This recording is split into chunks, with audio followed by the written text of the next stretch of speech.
Welcome to The Know, I'm Ashley Jenkins. And I'm Gus Sorola. So Microsoft's got an awful lot of work cut out for itself at E3 this month. Not only are they going to be debuting a brand new high-end console, that's Project Scorpio if you haven't heard, but they also have to show that Xbox has a ton of worthwhile exclusives coming for its fans. 6 teraflops.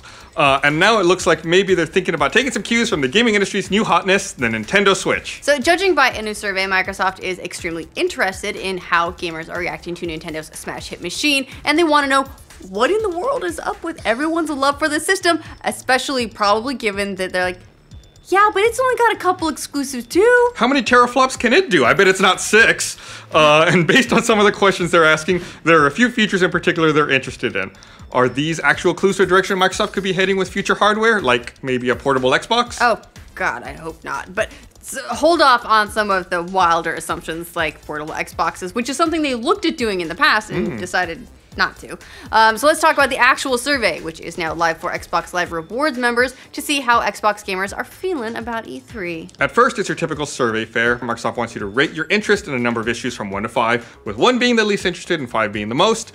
Like what press briefing are you most excited about seeing, how influential E3 is on your future purchasing decisions, what consoles you own or have owned in the past, and the percentage of time you spend playing different consoles. The survey also takes some time to ask what kinds of things you like in a console, like 4K HDR, price, exclusives, backwards compatibility, is it 420 friendly, has VR capability, whether or not your friends are on your console, all that kind of stuff.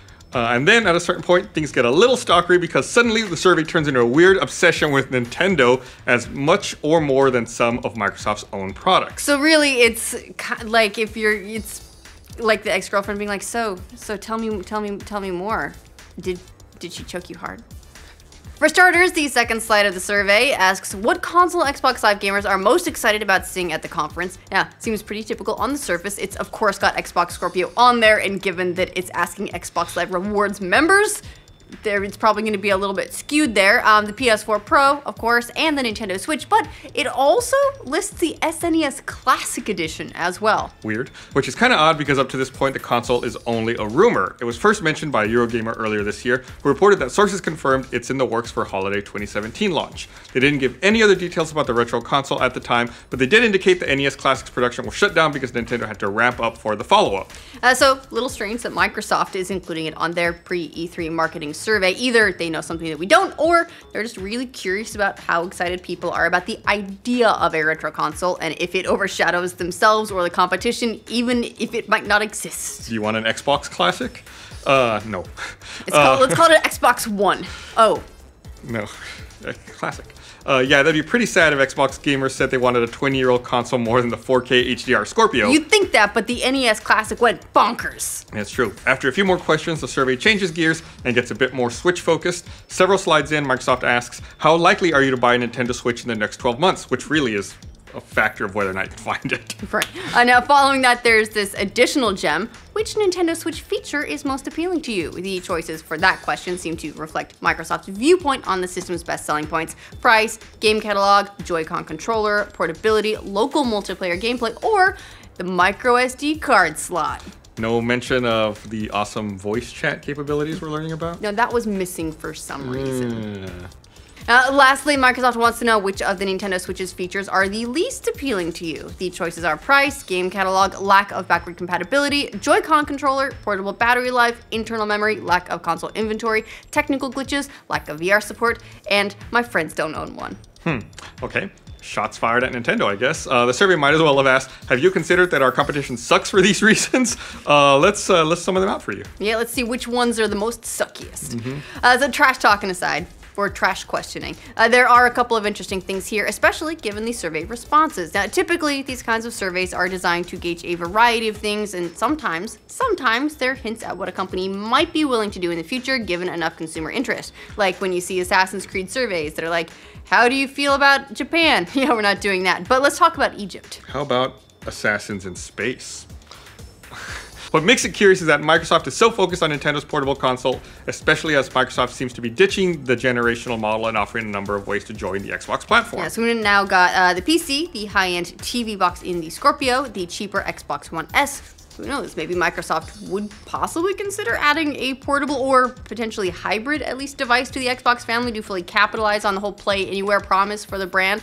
The sudden wild success of this, which certainly seems to have caught their attention at the very least. However, future business decisions aren't the only reason for a survey like this, so it doesn't necessarily indicate Microsoft will decide to go in one of these directions based on user response. Another benefit of a survey is to derive some insight into the mind of gamers and what exactly is most important to their core audience. So this could mean just that the company's trying to figure out what some of their brand values are and the strongest possible messaging to communicate it. If people are really excited about, say, Switch's portability, based on survey results, you could see Microsoft leaning on some other part of their platform that competes with that kind of feature. More than anything, this speaks to how seriously Microsoft is taking the Switch and who they feel their main competition might be in the coming years. The slides could be interpreted as Microsoft viewing Switch as much more threatening to their plans than the PS4, and a lot of that probably has to do with just how much penetration the PlayStation already has in the market. Right, at this point, they've got a pretty good idea what the PlayStation is and why people want it. It's just, it's so far ahead. Maybe they don't consider that the main competition for themselves at this point in their console's life cycle. Maybe they're looking at the Switch as closer. I don't know, we'll see. At this point, it doesn't take a genius to realize Microsoft isn't the majority of gamers' primary console this generation, at least from a sales perspective, given that Sony's outsold them almost 2-to-1, which means that now gamers are going to be choosing between them and Nintendo as their secondary device, potentially. Yeah, this is the exact problem some analysts spoke to concerning Microsoft's coming issues, thanks to the release of Switch and Scorpio this year. Back in March, analyst Michael Pachter said himself. He said that he expects people to opt for Switch over any of Microsoft's offerings simply because of portability and Nintendo's game catalog. Ouch! Yeah, Pachter said if you're a PlayStation or an Xbox owner and you don't own the other one, there's a reason why. And the reason is you like the first-party software better on the console you do own. The standout developer is Nintendo, and even though they aren't significantly more productive at putting out titles than Microsoft or Sony, pretty much all of their games are giant superstars. So the truth is, I think Switch will always be the second console of choice. You know what's funny about that is, remember there was a marketing campaign actually when the Xbox 360 came out, and they were going really hard against Sony's PlayStation 3, and they were saying, hey, look, PS3 is so expensive, you can get an Xbox and a Wii for less than a PS3. It was the Wii 360 or something like that. Yeah. Pac-Man went on to say they are very highly likely these 80 million people who bought a PS4 or an Xbox One are people who by definition have $300 or more to spend on a console, and odds are the next $300 they have, those go to the Switch. Who knows, maybe Microsoft is reading some of these same tarot cards here and trying to make plans, but at this point, it's hard to say for sure until we see more of their future directions at E3, which is like a week and a half away, so we don't have long to wait. What do you guys think about Microsoft's sudden Nintendo obsession ahead of E3? Let us know in the comments. For future updates on which of your favorite console makers are stuck in some of your other favorite console makers, remember to like this video and subscribe to the know. Now, the survey also takes some time to ask what kinds of things you like in a console, like 4K HDR, price, exclusives, backwards compatibility, whether it's 420 friendly, has VR capability. 420, you mean 4K? Dumb joke. It's a joke. Okay. I was like, wait a minute, we already talked about 4K. That's up on a lot of really bad personal